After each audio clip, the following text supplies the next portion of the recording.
Bonjour, bienvenue à la conférence de presse Osons la mobilité qui est organisée dans le cadre de la présidence française du Conseil de l'Union européenne.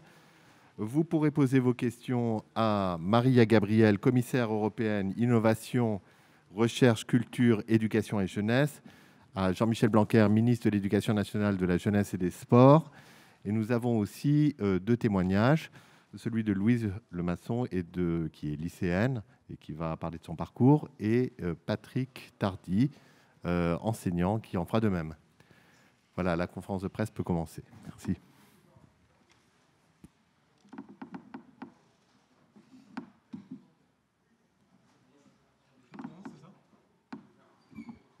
Très bien, mais écoutez, je suis très heureux de pouvoir de nouveau m'exprimer devant vous à la suite de cette conférence européenne.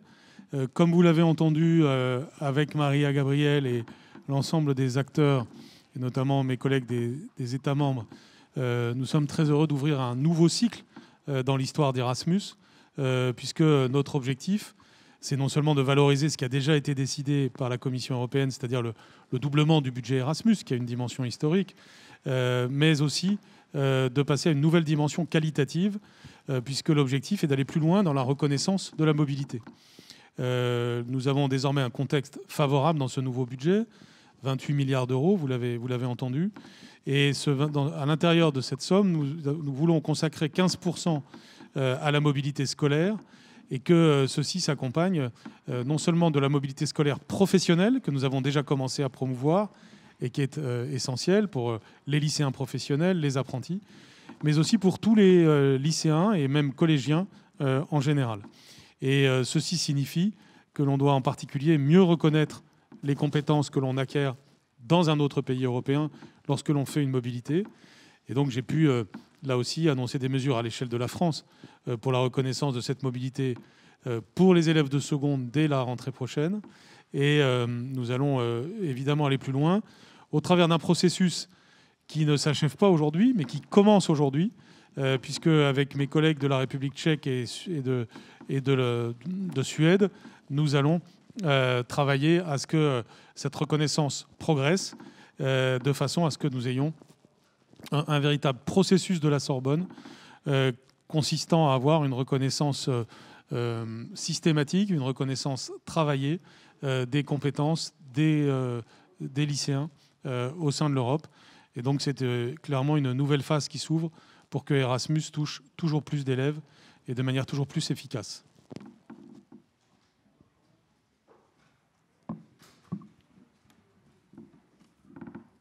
Louise, si vous voulez témoigner.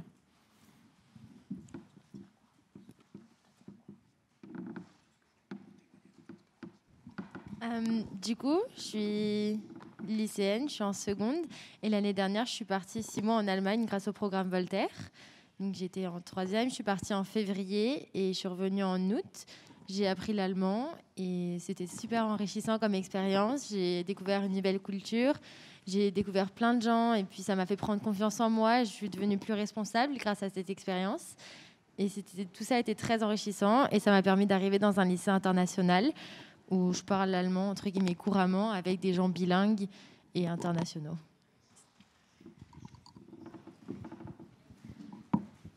Oui, merci beaucoup Louise. Est-ce que vous pourriez nous dire où est-ce que vous êtes scolarisé en ce moment? Je suis au lycée Honoré de Balzac dans le 17e à Paris. D'accord, merci beaucoup. Monsieur Tardy, vous pouvez à présent parler de votre parcours. Oui, alors je représente un consortium de 5 établissements d'enseignement professionnel. Et comme l'a dit Monsieur le Ministre, les mobilités Erasmus+ sont un moyen que nous utilisons de plus en plus parce que nous sommes convaincus de l'impact qui est très positif pour nos élèves. Non seulement dans l'acquisition de compétences professionnelles, bien entendu, linguistiques évidemment, mais ça va au-delà puisque souvent nos élèves sont en déficit de confiance avec une image de soi qui est souvent dévalorisée aussi. Et l'image que leur renvoient les pays, les autres européens, les valorise énormément. Et on a vraiment besoin, pour ces élèves-là, d'un renforcement de leur propre confiance et donner du sens, en réalité, à un projet qui est parfois mal engagé par des problèmes d'orientation qui n'étaient pas voulus ou désirés et parfois subis. Néanmoins, cette remise en question, ce défi qu'on leur pose, leur permet vraiment de se remettre en question, d'acquérir de la confiance, comme je l'ai dit, et d'aller de l'avant. Énormément d'élèves de l'enseignement pro qui sont en déficit de motivation pour des études supérieures font des mobilités Erasmus et reviennent avec la motivation de tenter l'aventure de l'enseignement supérieur, y compris pour certains d'entre eux, tenter l'aventure de classe prépa en 3 ans adaptée pour l'enseignement professionnel, ce qui est pour nous un gage de réussite, et c'est vraiment intimement lié, je dirais, à l'impact et l'intérêt, l'impact de la mobilité dans le cadre d'Erasmus+. Merci beaucoup pour votre témoignage, Monsieur Tardy. Madame la commissaire, merci d'être présente aujourd'hui. Vous pouvez conclure cette séquence. Merci beaucoup. Moi, tout d'abord, je voudrais remercier ministre Blanquer. Merci de l'excellente organisation. Merci de nous avoir fait vivre l'expérience de la mobilité. Je pense qu'aujourd'hui, les témoignages qu'on a entendus confirment clairement qu'aujourd'hui, les expériences de mobilité en Europe ont à la fois des bienfaits individuels, mais aussi sociétaux. Et je voudrais vraiment remercier lui, cela représente un message très fort pour notre génération de la jeunesse, pour les lycéens, pour les élèves, mais aussi de vous remercier vous, Monsieur Tardy, parce que nous le savons tous, une mobilité qui se prépare, qui ensuite a des impacts positifs. Nous avons besoin de nos enseignants aussi. Donc, je voudrais de mon côté dire qu'aujourd'hui, nous avons vu le programme Erasmus+ n'est pas le seul programme européen qui soutient la mobilité, c'est le programme le plus symbolique, c'est celui qui a donné énormément d'opportunités, mais nous avons aussi le Corps européen de solidarité, nous avons l'initiative Discover EU, et bientôt, nous allons, je suis sûre, parler aussi du programme ALMA qui va se réaliser dans le cadre du Fonds social européen. Mais un autre mot-clé aujourd'hui de cette conférence, évidemment, que c'était d'avoir plus d'inclusivité. Parce que, oui, d'une part, doubler le budget, ça permet de doubler les opportunités pour ceux qui vont y participer, mais il est tout aussi important, et aujourd'hui ça a été souligné, d'avoir des actions plus flexibles, d'avoir des durées de mobilité qui soient adaptées, plus courtes, plus longues, d'avoir des préparations au départ, des aides financières supplémentaires, et tout ceci est dans le nouveau programme Erasmus+, et cela devrait assurer plus d'inclusivité. J'insiste sur Erasmus+, on fête ses 35 ans. 35 ans d'un des succès les plus emblématiques de l'Union européenne, parce que depuis 35 ans, le programme n'a cessé de s'enrichir, de l'école maternelle à la formation des adultes, en passant, et aujourd'hui on a vu combien c'est important, l'enseignement, la formation professionnelle, les échanges des jeunes, les activités sportives et bien sûr l'enseignement supérieur. Chacun peut bénéficier des bienfaits du programme. Comme je vous l'ai dit aussi, ce sont plus de 10 millions d'Européens qui sont actuellement des anciens d'Erasmus. Nous voulons doubler ce chiffre d'ici 2027. Maintenant, en tant que commissaire, je dois vous dire aussi un mot, que le programme Erasmus+ est un atout considérable pour le développement de l'espace européen de l'éducation. C'est cet espace que nous voulons, pour lequel on travaille avec le ministre Blanquer, qui vise à soutenir la qualité, mais aussi la modernisation, le caractère inclusif des systèmes nationaux d'éducation et de formation. Et dès lors, la généralisation de la mobilité dans les parcours de formation fait partie des priorités stratégiques de la réalisation de cet espace en cohérence avec la vision de la présidence française de l'Union européenne. Donc aujourd'hui, je voudrais réitérer un message de coopération politique parce que nous l'avons vu, c'est par aussi le biais des activités de coopération politique que nous pouvons lutter pour encore lever les obstacles qui subsistent. Nous travaillons à faire en sorte que les bénéficiaires des programmes européens puissent faire valoir leurs compétences acquises et plus largement à améliorer les dispositifs de reconnaissance automatique des diplômes. Comme je l'avais dit, nous commençons à préparer un futur cadre européen pour la mobilité apprenante qui viendra remplacer et mettre à jour une recommandation du Conseil datant de « Ne souriez pas trop » 2011. Donc, mon dernier message, 2022, quelle belle année, l'année européenne de la jeunesse. C'est le meilleur moment. Nous voulons entendre la voix des jeunes dans le débat européen. La mobilité fait partie du parcours de la jeunesse. Nous le devons aux nouvelles générations qui ont souffert pendant la pandémie, qui doivent à présent reprendre le cours de leur vie après 2 années difficiles. Et aujourd'hui, oui, la mobilité est l'un des bénéfices tangibles de l'Union européenne pour la jeunesse. Être un citoyen actif, engagé dans les circonstances actuelles, est un défi qui mérite d'être relevé, car plus que jamais, les acteurs, les jeunes, ce sont eux qui vont nous apporter les changements positifs. Et c'est bien cette nouvelle génération qui se retrouve dans le plan de relance Next Generation EU. Et surtout, tout ce que nous avons, c'est pas seulement pour elles. Nous voulons le faire ensemble avec elles. Et je voudrais encore une fois remercier tous les participants du beau message qu'ils ont émis aujourd'hui. Merci beaucoup, Madame la Commissaire. Monsieur le Ministre, si vous souhaitez ajouter quelque chose, à défaut, on passera aux questions des journalistes. D'accord. Donc, si vous avez des questions. Je vois Pauline Bluteau de l'Étudiant, Clémence Pénard de Radio. Peut-être Monsieur Antonio Torres de l'agence espagnole EFE. Oui, bonjour. Bonjour, merci pour cet événement. C'est une question que je vais adresser à Madame la Commissaire et à Monsieur le Ministre. Le programme Erasmus+, il travaille aussi en dehors de l'Union européenne.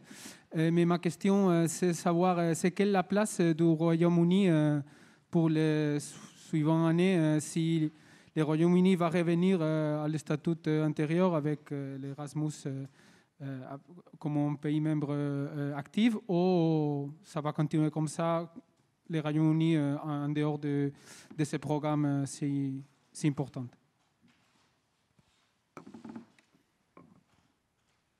Je pourrais répondre de mon côté peut-être au tout début. Comme vous le savez, c'était une décision unilatérale que le Royaume-Uni a prise de ne pas rejoindre le programme Erasmus+. C'est quelque chose que nous regrettons parce que la pensée ici, elle est justement pour cette jeunesse pro-européenne. Nous restons toujours ouverts à ce que des négociations puissent avoir lieu. Néanmoins, dans le cadre de nouveaux programmes, il est vrai qu'actuellement, le Royaume-Uni ne participe pas. Les négociations sont difficiles dans le cadre plus général. Je voudrais insister sur un point. N'oublions pas que de notre côté aussi, nous avons fait tout le nécessaire pour que tous les projets qui étaient engagés, qui ont commencé pendant l'ancienne période 2014-2020, puissent avoir lieu avec leurs participants britanniques jusqu'à la réalisation du projet. Donc, de nouveau, nous avons fait preuve d'une extrême ouverture, d'une flexibilité. Nous restons ouverts, mais nous regrettons cette décision unilatérale. Merci. Une question de Pauline Bluteau de l'Étudiant.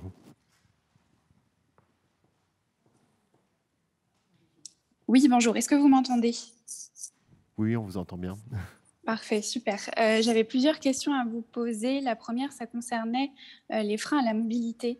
Quand on interroge souvent les lycéens et les étudiants, ils ne partent pas parce qu'ils estiment qu'ils n'ont pas assez un bon niveau en langue étrangère. Donc, je voulais savoir si, avant leur proposer de partir et leur proposer des bourses, il ne fallait pas plutôt commencer par améliorer le système d'apprentissage des langues étrangères en France pour les encourager ensuite à partir. Oui, alors il y a un aspect linguistique et un aspect psychologique dans cette question. Et on a entendu en effet les témoignages d'élèves ou d'étudiants qui insistaient sur le fait que justement ils avaient acquis leur confiance en faisant la mobilité. Donc je pense que c'est une question assez française en effet, qu'on va peut-être retrouver un peu dans d'autres pays. C'est-à-dire il y a une inhibition. On pense qu'on est faible en langue et donc on ne se lance pas. Et par exemple, quand on fait la réforme du grand oral du baccalauréat, c'est une réforme qui est faite pour qu'il y ait une capacité à sortir de soi-même, une capacité à avoir confiance en soi. Et donc, nul besoin de pratiquer parfaitement la langue de l'endroit où on va pour y aller. Sinon, justement, la mobilité sert à conforter cela. C'est un message que l'on doit passer très fortement. Alors évidemment, ce n'est pas la seule réponse. La deuxième réponse, c'est que oui, il faut renforcer les langues en amont. D'où d'ailleurs l'objectif proposé par le président Macron en 2017 dans son discours de la Sorbonne, d'avoir 2 langues étrangères à son actif dans tout parcours scolaire de tout élève européen. Et vous le savez, on a fait un plan langue en France qui a été inspiré justement, notamment par Alex Taylor qui animait la session d'aujourd'hui et une inspectrice générale, Chantal Manès. Et nous appliquons ce plan aujourd'hui qui vaut aussi bien pour l'école primaire que pour l'enseignement secondaire, et notamment pour qu'à l'école primaire, une langue soit bien maîtrisée à la fin de l'école primaire, une langue étrangère. Et depuis que ce rapport m'a été remis il y a 3 ans, on a déjà augmenté de 20% le nombre d'élèves apprenant une langue étrangère. Donc on est dans un progrès extrêmement intéressant. Et puis nous développons, vous le savez, les sections européennes, les sections bilingues, avec des enseignements en langue étrangère dans le système scolaire. Nul doute que ceci va favoriser les vocations à la mobilité qui doivent concerner toutes les catégories d'élèves. Il faut ajouter qu'on crée le label Euroscol pour valoriser l'engagement d'une école ou d'un établissement pour l'Europe. Et donc, on a 814 écoles, collèges et lycées qui sont concernés. Et on veut arriver à 1500 cette année, en 2022. Ça signifie qu'on valorise le volontarisme d'une école ou d'un établissement pour créer une dimension européenne dans la vie de tous les jours, et notamment de la mobilité des élèves dans l'enseignement secondaire.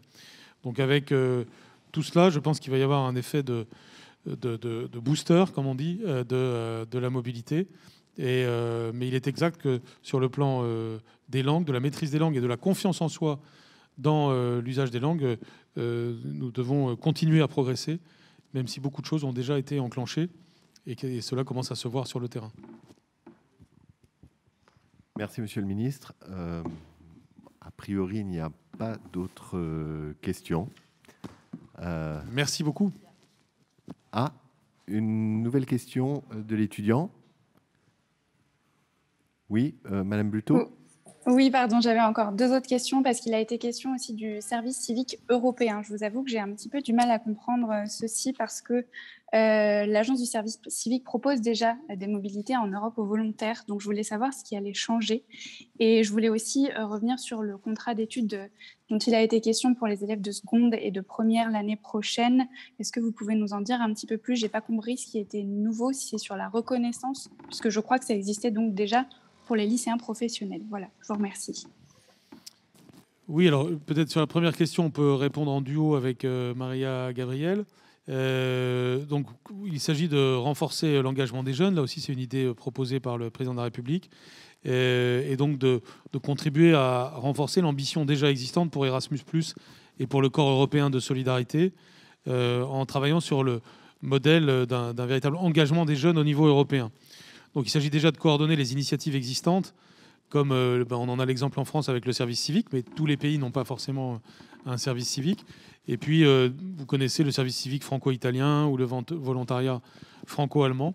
Donc on a le corps européen de solidarité qui promeut déjà l'engagement civique des jeunes de 18 à 30 ans, à travers des actions de solidarité en tant que volontaire. On a eu un témoignage d'une jeune Espagnole tout à l'heure.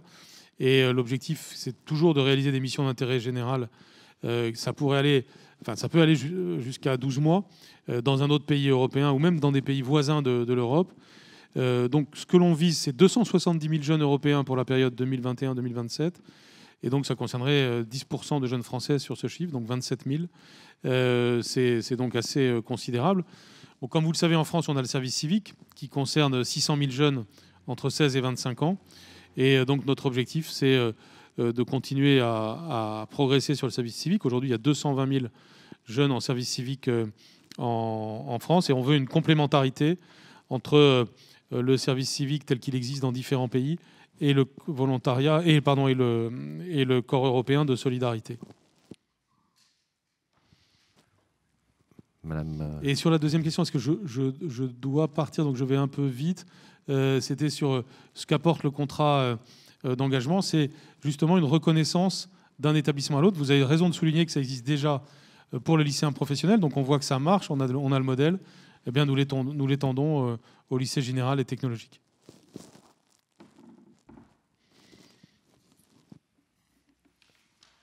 Madame la commissaire, si vous voulez ajouter quelque chose.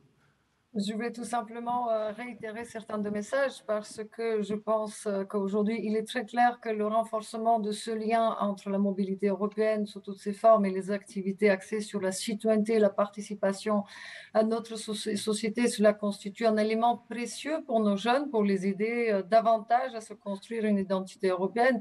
Donc, nous ne pouvons qu'encourager maintenant exactement ce que le ministre vient de dire, de voir quelles sont les synergies possibles avec déjà des programmes qui existent, mais ce n'est pas le cas de certains schémas dans tous les États membres. Nous avons le programme Erasmus+, il y a le Corps européen de solidarité, mais il y a aussi, je l'ai dit pendant la conférence, la recommandation que nous avons faite la semaine dernière sur la mobilité des jeunes volontaires dans l'Union européenne. Donc tout ceci est conforme aux objectifs des programmes de l'Union dans le domaine de la jeunesse. C'est aussi à nous maintenant d'identifier les bonnes pratiques, les bonnes synergies et voir à ce moment comment on peut avoir une masse critique d'initiatives qui ensuite pourront apporter des bénéfices au niveau européen en prenant en considération les spécificités de chaque État membre. Merci beaucoup. Alors, c'était une conférence de presse un peu particulière puisqu'elle était en distanciel. Et on vous retrouvera pour d'autres événements de la présidence française du Conseil de l'Union européenne, notamment le 27 janvier à Strasbourg. Merci beaucoup. Merci à tout le monde.